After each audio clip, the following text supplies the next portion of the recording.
Welcome back. It seems like we can't stop talking about Leatherman and all the things that are going on.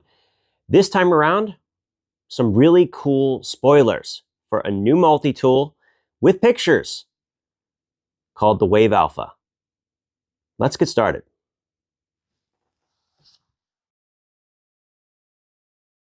So the first time I ever heard about the Wave Alpha was about 2 weeks ago. And there's been a lot of things that have come out since to validate that it is in fact a upcoming model from Leatherman. Very cool. But I think they may have accidentally spoiled the actual tool itself. We now have pictures from it. Now, this is thanks to both Reddit and a YouTube channel called Apples to Oranges. So I'll put a link to his videos down below. I highly recommend checking it out.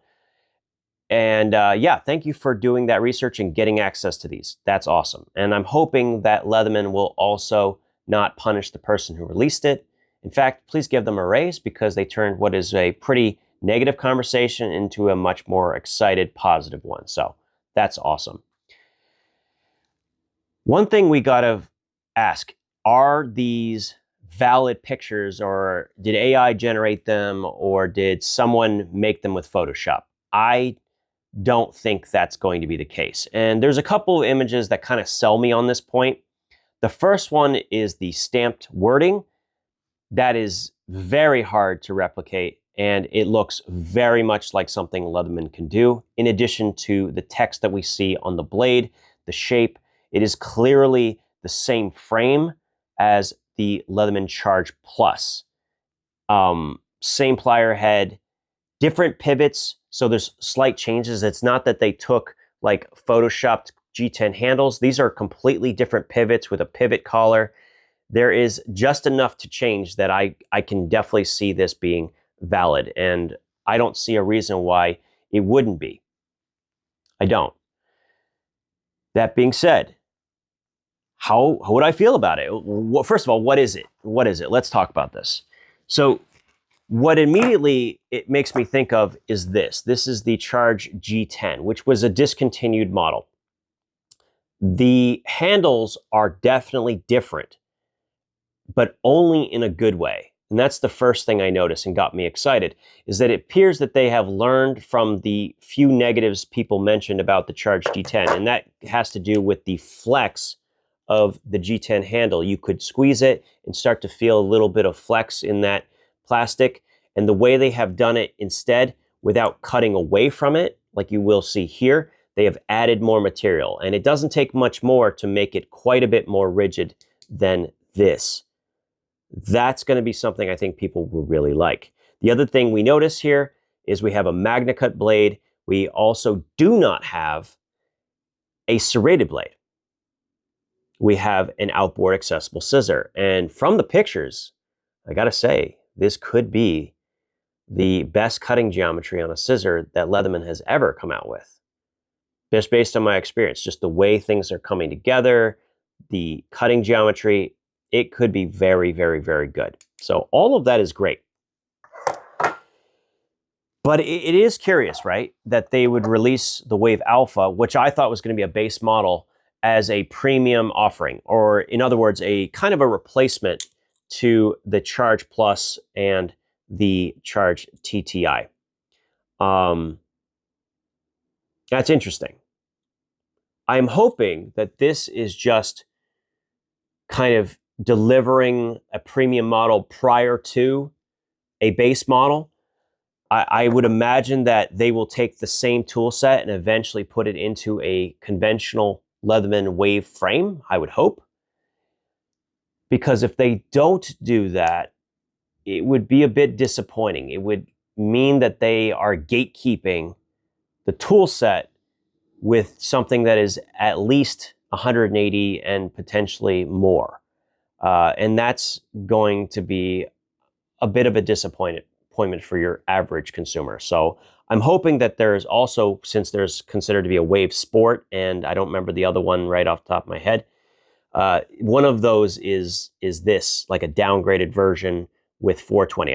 I shouldn't say downgraded, because actually 420 is a fantastic steel for a multi-tool. Now, beyond what we can see in these pictures, there's a couple of things I can tell right away. Number one, I can say that this is going to be lighter than the Leatherman Wave. The Charge Plus, or sorry, the Charge G10, this comes in at 7.9 ounces. That's a nice little advantage. And it's also going to have better grip. It's going to be less slippery than the Leatherman Wave. And from what I can tell from the contouring, it could even be more comfortable than the Charge Plus, the best of the models with ergonomics when it comes to ergonomics. There's not much negative to say with this. And I'm assuming that the price is somewhere between, I know I'm going to get burned for this one, $180 to $220, somewhere in that range. Why do I think it'll be somewhere in this range?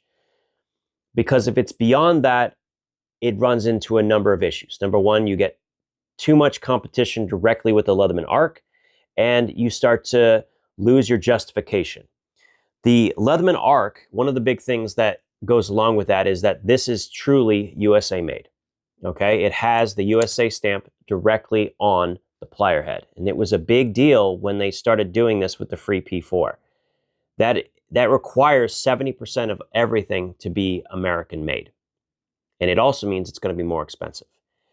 All four of these tools right here, the Leatherman Wave, Charge G10, Charge Plus, and the TTI, all of these tools are assembled here in America, but they are not American made by the standards that are set out, meaning that they have to be 70% or better.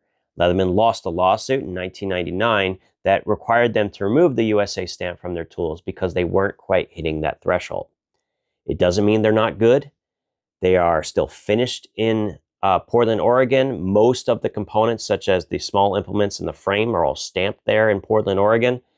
It still supports an American company and jobs in America. So I hope that's not a reason for you to not get one of these or the Wave Alpha, which is looking like it's following in that same track. This will probably be somewhat less than the Leatherman Arc, and I can see a lot of people who have hesitated so far jumping in on this particular model. Not a bad call, assuming, and this is once again making an assumption, that they are also going to apply the same tool set to a future version of the original Wave in the all stainless, so that everybody can get access to it, not just those willing to spend whatever it ends up being. Also, things that they might change with it, who knows? The internal tool set, I think, I don't foresee it being much different than the Leatherman Arc, with the exception of the can opener, bottle opener. It'll still have the bit driver, I would imagine. It'll still have the micro bit driver. It'll still have the large flathead that is standard on the Leatherman Wave series. None of this is a bad thing. And then in addition, they'll have the reamer awl, which you can find on the Leatherman Curl. So with the same kind of platform, they've already kind of figured out how to fit that in there. And I've also done modifications where I've included the awl, and that's basically the tool set we've always wanted. The only thing that you're losing from a tool set perspective over the Leatherman Arc is the striking surface.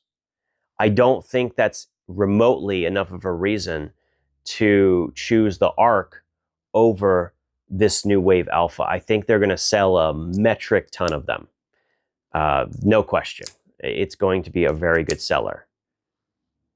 I mean, all of this is assuming that they're not making the price $250. And if it is, you know where you will find me, under my desk, hiding from the internet, because I think my email will have committed seppuku by then. Yeah, I don't even want to be around if they go up too high on the price of the Wave Alpha. So since you clearly have time, Leatherman, to make a couple of decisions prior to release, might I recommend staying under $220, unless you want to get a little bit of flack from the community. The reason I'm saying $220 is the original price for the Leatherman Arc was $230. It has since been raised up to $250. Yeah, that's my thoughts on it so far. Very, very cool. I'm actually happy for this one. I'm looking forward to seeing what it's like. I like the blade shape, like the scissor geometry. Looks like diamond file with the updated, hopefully updated surface. The diamond file on the Charge and Wave series is not quite as aggressive as the one that you'll find on the Leatherman Arc, and I would much rather have this aggressive surface that they have there. That would be a nice little change, but it's not necessary. It certainly does appear to be a different diamond file because they have actually cutouts for you to open the same way you do with the Leatherman Arc. All one-handed. Saw, file, scissors, blade. Yeah, you're not going to get one-handed internal implements, but that's the primary tools. If you have an emergency, those are the 4 things you're probably going to want to access. I don't know many emergency need a screwdriver moments or emergency need a can opener moment. So that's pretty much all I'm going to say for today. Can't wait to hear or read what you guys have in the comments. I'm very curious. As always, thank you for your time, and we'll talk again soon.